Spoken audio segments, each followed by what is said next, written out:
Hello friends, चलिए आज हम लोग पढ़ेंगे इनडायरेक्ट इंट्रोगेटिव सेंटेंस। ये इंट्रोगेटिव सेंटेंस आपका प्रेजेंट कंटिन्यूअस का। पिछले वीडियो में हम लोगों ने इसका डायरेक्ट इंट्रोगेटिव सेंटेंस पढ़ लिया था, तो आज हम लोग देखेंगे इसका इनडायरेक्ट इंट्रोगेटिव सेंटेंस। चलिए इनडायरेक्ट इंट्रोगेटिव सेंटेंस की हम लोग पहचान देख लेते हैं कि हिंदी वाक्य को आप कैसे पहचानेंगे। कोई इंट्रोगेटिव सेंटेंस है हिंदी वाक्य की, तो उसको आप कैसे पहचानोगे कि इनडायरेक्ट इंट्रोगेटिव सेंटेंस की हिंदी वाक्य है। तो चलिए उसका पहचान हम देख लेते हैं। तो पहचान क्या है? जिस हिंदी वाक्य में किसी प्रश्नवाचक शब्द का प्रयोग रहता है और वाक्य का अंत किसी प्रश्नवाचक चिन्ह से होता है, तो उसे हम लोग इनडायरेक्ट इंट्रोगेटिव सेंटेंस का हिंदी वाक्य कहते हैं। यानी कि जिस हिंदी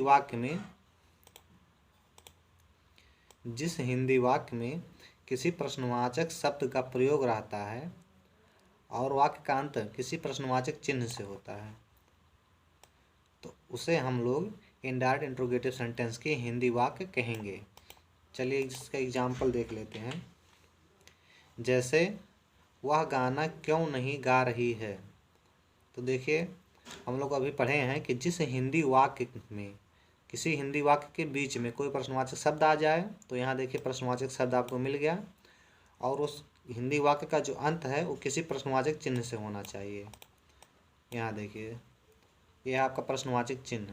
तो इस प्रकार ये हिंदी वाक्य आपकी हो गई इनडायरेक्ट इंट्रोगेटिव सेंटेंस की हिंदी वाक्य। फिर चलिए देखिए दूसरा एग्जाम्पल देखते हैं। जैसे है अध्यापक कक्षा में अंग्रेजी क्यों पढ़ा रहे हैं। तो यहाँ आपका क्यों शब्द मिला है, प्रश्नवाचक शब्द है और वाक्य के अंत में प्रश्नवाचक चिन्ह। इस प्रकार ये वाक्य भी आपको होगी इनडायरेक्ट इंट्रोगेटिव सेंटेंस की हिंदी वाक्य। फिर अगला वाक्य हम लोग देखते हैं। ये देखिए अगली वाक्य, वह अपना पाठ क्यों नहीं याद कर रहे हैं। तो यहाँ देखिए क्वेश्चन के रूप में आपको क्यों मिला और वाक्य के अंत में आपको मिला प्रश्नवाचक चिन्ह।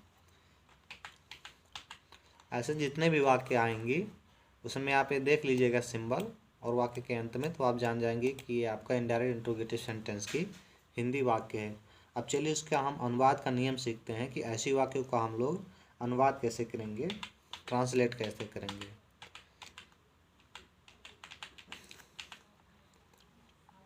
तो देख लीजिए इसका नियम जो है, उपरोक्त जैसी हिंदी वाक्यों का अंग्रेजी में अनुवाद करते समय सर्वप्रथम आपको क्वेश्चन वर्ड, यहाँ देखिए जो क्वेश्चन वर्ड लिखा है, सबसे पहले आपको इसकी अंग्रेजी लिखनी है। उसके बाद में आपको इज आर एम लिखना है कर्ता के वचन व क्रिया के टेंस के अनुसार। ये आपका प्रेजेंट कंटिन्यूअस टेंस का है, तो इसलिए यहाँ इज आर एम लिखना है। उसके बाद आप लिखेंगे सब्जेक्ट, सब्जेक्ट के बाद लगाएंगे नाट। जैसे यहाँ देखिए इसमें नहीं का प्रयोग है, तो जब हिंदी वाक्य में नहीं का प्रयोग रहेगा तो आप नाट का प्रयोग करेंगे। और इस वाक्य में देखिए नहीं है, नहीं का प्रयोग नहीं है, तो यहाँ आप नाट का प्रयोग नहीं करेंगे। उसके बाद में वर्ब के फर्स्ट फॉर्म में आईएनजी लगाएंगे। उसके बाद में ऑब्जेक्ट लिखना है, उसके बाद में कॉम्प्लीमेंट लिखना है। ये हो गया इसका नियम। चलिए अब वाक्य से समझते हैं। जैसे यहाँ देखिए पहली वाक्य लिखा है वह गाना क्यों नहीं गा रही है। तो सबसे पहले आपको क्वेश्चन वर्ड लिखना है, जो क्वेश्चन वर्ड है इसकी मीनिंग लिखना है। तो क्यों यहाँ क्वेश्चन वर्ड, उसका मतलब होता है व्हाई, तो सबसे पहले आप लिखेंगे यहाँ व्हाई। उसके बाद में आपको देखिए यहाँ क्वेश्चन वर्ड लिखना है, उसके बाद इज आर एम में से कोई एक लिखना है। देखिए जब कर्ता आपका रहेगा ही सी इट या किसी का नाम रहेगा, तो आपको इज का प्रयोग करना है। तो यहाँ देखिए कर्ता आपका वाह की अंग्रेजी होता है ही, तो इसलिए आप यहाँ क्या लगाएंगे इज। अब यहाँ देखिए क्रिया देखिए यहाँ कहा रही है, यानी कि कोई लड़की है, तो यहाँ वाह के लिए आप क्या लगाएंगे सी। तो इसलिए यहाँ देखिए लगाए इज, उसके बाद में लिखेंगे सी। तो वाई इज सी, उसके बाद में देखिए यहाँ हम लोग सब्जेक्ट लिख लिए, उसके बाद नाट लगाएंगे अगर वाक्य हिंदी वाक्य में नहीं शब्द का प्रयोग है तो यहाँ देखिए नहीं शब्द का प्रयोग है, तो इसलिए हम यहाँ लगाएंगे नाट। सब्जेक्ट के बाद नाट का प्रयोग, यहाँ देखिए सब्जेक्ट आपका सी है, उसके बाद यहाँ नाट का प्रयोग हो गया। तो इस प्रकार हो गया वाई इज सी नाट। उसके बाद में फिर नियम आपका क्या कह रहा है, यहाँ देखिए वर्ब का फर्स्ट फॉर्म प्लस आईएनजी। तो आप यहाँ वर्ब का फर्स्ट फॉर्म प्लस आईएनजी लिखना है। तो यहाँ देखिए क्रिया क्या हो रही है, गाने की, गा रही है। तो सिंग मतलब होता है गाना, जब आप सिंग में आईएनजी जोड़ेंगे तो हो जाएगा आपका सिंगिंग। तो इस प्रकार यहाँ हो गया सिंगिंग। उसके बाद में क्या गा रही है, गाना गा रही है। तो गाने के अंग्रेजी होता है सॉन्ग। तो यहाँ जो गाना है आपका कॉमन नाउन है, तो इसके लिए यहाँ इसके पहले हम लोग ए का प्रयोग करेंगे, ए सॉन्ग। इस प्रकार इस पूरी वाक्य का जो अनुवाद हुआ वो हो गया, why is she not singing a song, वह गाना क्यों नहीं गा रही है। अब चलिए दूसरी वाक्य का अनुवाद देखते हैं। अध्यापक कक्षा में अंग्रेजी क्यों पढ़ा रहे हैं। अब इसका वाक्य हम देखेंगे तो सबसे पहले आपको क्या लिखना है, क्वेश्चन वर्ड। तो सबसे पहले आप क्या लिखोगे, यहाँ क्यों है, क्यों के लिए आप लिखोगे व्हाई। यहाँ व्हाई हो गया। उसके बाद में आपको लिखना है सब्जेक्ट के अनुसार इज आर एम का प्रयोग करना है। तो पहले सब्जेक्ट देख लेते हैं, उसके बाद इज आर एम का हम प्रयोग फिर देखेंगे। तो सब्जेक्ट इसका क्या है, कक्षा अध्यापक। तो क्लास टीचर इसका इंग्लिश होता है, तो क्लास टीचर आपका एक वचन है, तो इसलिए आप यहाँ क्या लगाएंगे, इज। तो इसलिए हो गया व्हाई इज। अब आपको सब्जेक्ट लिखना है, इज आर एम। आप क्वेश्चन वर्ड लिख लिए प्लस इज आर एम लिख लिए। उसके बाद आपको अब लिखना है सब्जेक्ट। तो इसका सब्जेक्ट क्या है, कक्षा अध्यापक। तो कक्षा अध्यापक की अंग्रेजी होती है द क्लास टीचर। यहाँ देखिए द क्लास टीचर। इसके बाद आपको क्या लिखना है, नॉट। इसमें नहीं का प्रयोग नहीं है, तो आपका नॉट का प्रयोग नहीं करना है। उसके बाद में आप लिखेंगे क्या पढ़ा रहे हैं, क्या कर रहे हैं, पढ़ा रहे हैं। तो आपको यहाँ क्रिया लिखनी है, नॉट का प्रयोग नहीं करना, क्रिया लिखनी है। तो यहाँ वर्ब का आईएनजी फॉर्म लिखा जाता है। तो क्या कर रहे हैं, पढ़ा रहे हैं। यहाँ देखिए अब पढ़ाने के लिए आपको क्या करना है, टीच मतलब होता है पढ़ाना, तो उसमें जब आईएनजी जोड़ेंगे तो आपका हो जाएगा टीचिंग। इस प्रकार हो गया टीचिंग। अब क्या पढ़ा रहे हैं, अंग्रेजी। तो अंग्रेजी की हम लोग यहाँ लिखेंगे इंग्लिश। अब कहाँ पढ़ा रहे हैं, कक्षा में। तो यहाँ कक्षा की अंग्रेजी होगा इन द क्लास। तो इस प्रकार से इस पूरी वाक्य का अनुवाद हो गया। वाक्य नंबर 2 का यहाँ जो हो गया उसका अनुवाद होगा यहाँ, why is the teacher teaching English in the class. फिर तीसरी वाक्य का अनुवाद हम लोग देखेंगे, वह अपना पाठ क्यों नहीं याद कर रहे हैं। तो सबसे पहले आपको क्वेश्चन वर्ड की मीनिंग लिखनी है। सबसे पहले आपको क्वेश्चन वर्ड लिखना है, तो सबसे पहले क्वेश्चन वर्ड लिखेंगे। यहाँ क्वेश्चन वर्ड आपका देखिए क्यों है, तीसरी वाक्य ये है आपका। यहाँ क्वेश्चन वर्ड क्या है, क्यों। क्यों के लिए आप लगाएंगे व्हाई। अब यहाँ देखिए सब्जेक्ट के अनुसार आपको इज आर एम का प्रयोग करना है। यहाँ सब्जेक्ट आपका क्या है, बहुवचन है, तो बहुवचन के लिए आप आर का प्रयोग करेंगे। तो इसीलिए यहाँ हो गया आर। तो सबसे पहले question word plus is are am plus subject. आपका सब्जेक्ट यहाँ क्या है, वे हैं।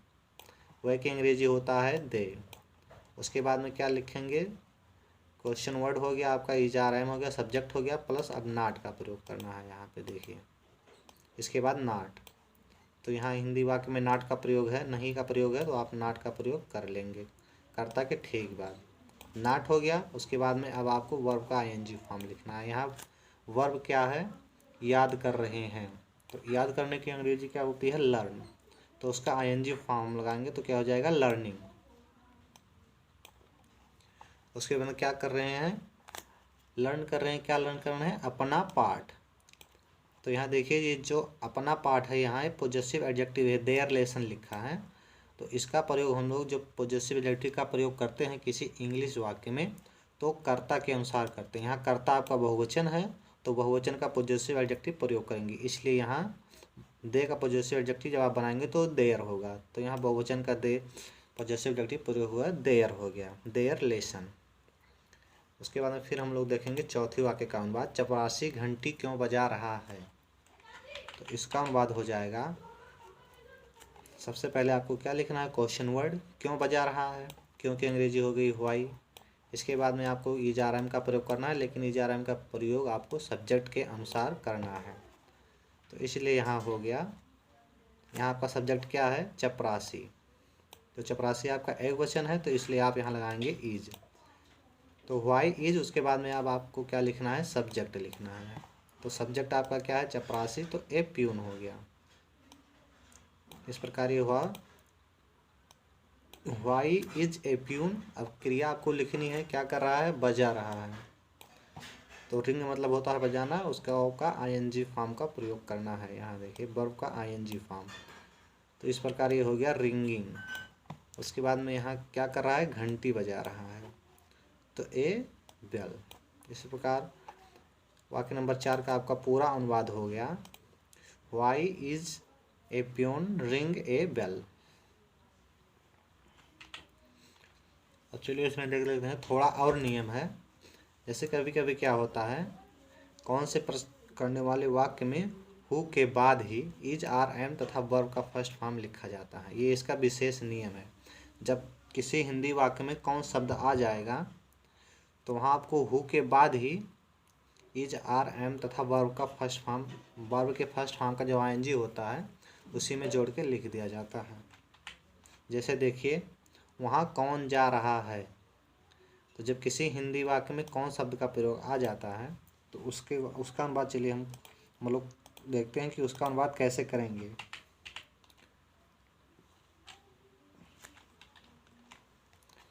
यहाँ देखिए, तो उसका अनुवाद हम करने के लिए सबसे पहले आपको हु का प्रयोग करना है। जब ऐसे हिंदी वाक्य आ जाएगी तो आपको सबसे पहले हु लिखेंगे। हु आपको लिखेंगे कौन के लिए, कौन के लिए आपका यहाँ हु हो गया। और हु के तुरंत बाद ही आपको इज आर एम का प्रयोग करना है। उसके बाद आप लिखेंगे इज। उसके बाद में देखिए इसमें सब्जेक्ट नहीं है, तो आपको सब्जेक्ट नहीं है तो सब्जेक्ट लिखना नहीं है। उसके तुरंत बाद आपको क्रिया का आईएनजी फॉर्म लिखना है। यहाँ देखिए, कौन से प्रश्न करने वाले वाक्य में हु के बाद ही इज आर एम तथा वर्ब का आईएनजी फॉर्म लिखा जाता है। जब आपकी ऐसी हिंदी वाक्य आ जाएगी तो आपके हु के बाद ही इज आर एम का प्रयोग करके उसके तुरंत बाद आपको वर्ब का आईएनजी फॉर्म लिख देना है। जैसे ऊपर वाले में देखिए, यहाँ सब्जेक्ट आपको लिखना है लेकिन इसमें सब्जेक्ट है नहीं, इसलिए आपको तुरंत क्रिया लिख देनी है। तो वहाँ कौन जा रहा है तो सबसे पहले आपको हु लिखना है, उसके बाद में इज आर एम लिखना है, तो हु के साथ आप इज लगाएंगे, इज हो गया। उसके बाद में देखिए यहाँ क्रिया का आईएनजी फॉर्म लगाएंगे तो यहाँ क्रिया क्या हो रही है, जाने की, जा रहा है। तो जाने का मतलब हो गया गोइंग। उसके बाद में बचा वहाँ, तो आप लगाएंगे देयर। इस प्रकार इसका अनुवाद हो गया, हु इज गोइंग देयर। अब दूसरी देखिए, यहाँ थोड़ा और नियम है इसमें, उसको चलिए हम लोग पढ़ लेते हैं। जैसे कभी कभी क्या होता है, हिंदी वाक्य लिखी रहती है और कोई प्रश्नवाचक शब्द रहता है, उसके बाद कोई संज्ञा आ जाती है। कभी कभी हिंदी वाक्य में, ये देखिए, कभी कभी हिंदी वाक्य में प्रश्नवाचक शब्द के बाद कोई संज्ञा आ जाती है। जैसे देखिए वाक्य में देखिए, वह किसकी किताब पढ़ रहा है।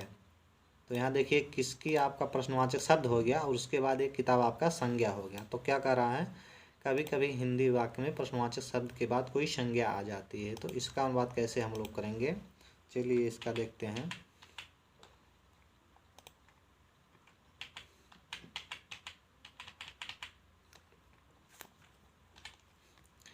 तो इसका अनुवाद करने के लिए हम लोग देखिए, ऐसे हिंदी वाक्यों का अनुवाद करते समय क्वेश्चन वर्ड, सबसे पहले आपको क्वेश्चन वर्ड लिखना है ऊपर दिए गए नियम की तरह। उसके बाद में आपको नाउन तुरंत लिख लेना है। इसमें क्या होता था, आपको क्वेश्चन वर्ड लिखने के बाद, इसे यहाँ देखिए, आपको क्वेश्चन वर्ड लिखने के बाद इज आर एम का लिखने के लिए कहा जा रहा था। लेकिन यह जब ऐसी वाक्य का अनुवाद करेंगे जहाँ क्वेश्चन वर्ड के बाद कोई संज्ञा आ जाएगी, तो उसको आप क्वेश्चन वर्ड लिखने के बाद उस नाउन को तुरंत लिख लेंगे। उसके बाद शेष उपरोक्त नियमों का ही अनुसरण किया जाएगा। तो सबसे पहले क्वेश्चन वर्ड लिखेंगे हम लोग प्लस नाउन, फिर उसके बाद में इज आर एम लिखेंगे, फिर सब्जेक्ट, फिर वर्ब का आईएनजी फॉर्म, फिर ऑब्जेक्ट, फिर कॉम्प्लीमेंट। तो चलिए इसका अनुवाद करके हम लोग देखते हैं। वह किसकी किताब पढ़ रहा है, तो इसका अनुवाद हम लोग करेंगे। तो सबसे पहले लिखेंगे क्वेश्चन वर्ड। यहाँ क्वेश्चन वर्ड हो गया आपका हुज। यहाँ किसकी का मीनिंग जो होता है वो होता है हुज। हुज हो गया। उसके बाद में plus noun, question word plus noun, तो हुज, यहाँ देखिए किसकी किताब, तो हुज बुक। उसके बाद में आपको क्या लिखना है, इज आर एम, तो हुज बुक आपका एक वचन है इसलिए यहाँ प्रयोग हो गया इज। तो इस प्रकार हो गया हुज बुक इज। अब आपको क्या लिखना है इसके बाद, सब्जेक्ट, इसका सब्जेक्ट क्या है, वह है, तो वह के लिए क्या होता है, ही। तो इस प्रकार यहाँ हो गया ही। हुज बुक इज ही, आपको क्या लिखना है, वर्ब का आईएनजी फॉर्म। तो यहाँ देखिए क्रिया क्या हो रही है, पढ़ने की, पढ़ रहा है। तो पढ़ रहा की अंग्रेजी होता है रीडिंग। ये हो गया आपका वर्ब का आईएनजी फॉर्म। उसके बाद में देखिए ऑब्जेक्ट कॉम्प्लीमेंट, तो इसमें ऑब्जेक्ट और कॉम्प्लीमेंट दिया ही नहीं है, इसलिए हम यही क्वेश्चन मार्क लगा के इसको रोक देंगे। तो इस प्रकार इस वाक्य नंबर 1 का अनुवाद हुआ, whose book is he reading, वह किसकी किताब पढ़ रहा है। अब चलिए वाक्य नंबर 2 का अनुवाद हम लोग देखते हैं, बच्चा कितना दूध पी रहा है। तो सबसे पहले आपको क्या लिखना है, क्वेश्चन वर्ड प्लस नाउन। तो यहाँ कितना दूध पी रहा है, देखिए कितना दूध के लिए आप लगाएंगे हाउ मच मिल्क। तो इस प्रकार ये हो गया how much milk, question word plus noun. पहले आपको लिखना है तो उसके लिए आप लिखेंगे, तो यहाँ क्वेश्चन वर्ड प्लस नाउन क्या है, कितना दूध, उसके लिए आप लिखेंगे हाउ मच मिल्क। उसके बाद में आपको इज आर एम का प्रयोग करना है। तो हाउ मच मिल्क जो है आपका एक वचन है, इसलिए यहाँ लगा इज। उसके बाद में सब्जेक्ट आपका लिखना है, तो इसका सब्जेक्ट है बच्चा, चाइल्ड मतलब होता है बच्चा, तो द चाइल्ड। उसके बाद में वर्ब का आईएनजी फॉर्म लिखना है। तो यहाँ देखिए क्रिया क्या हो रही है, पीने की क्रिया हो रही है, पी रहा है। तो ड्रिंक मतलब होता है पीना, और उसमें जब आईएनजी जोड़ेंगे तो हो जाएगा ड्रिंकिंग। इस प्रकार इसका पूरा अनुवाद हो गया, बच्चा कितना दूध पी रहा है, इसका अनुवाद हुआ how much milk is the child drinking. इस प्रकार ये आपका हो गया ख़त्म। अब अगली वीडियो में हम आपको बताएंगे प्रेजेंट कंटिन्यूअस टेंस का टैग इंट्रोगेटिव सेंटेंस। ये देखिए ये आपको बताएंगे हम यहाँ से, तीसरा जो है आपका इंट्रोगेटिव सेंटेंस में टैग इंट्रोगेटिव सेंटेंस है। तो अगली वीडियो में हम आपको टैग इंट्रोगेटिव सेंटेंस बताएंगे। चलिए तब तक के लिए जय हिंद।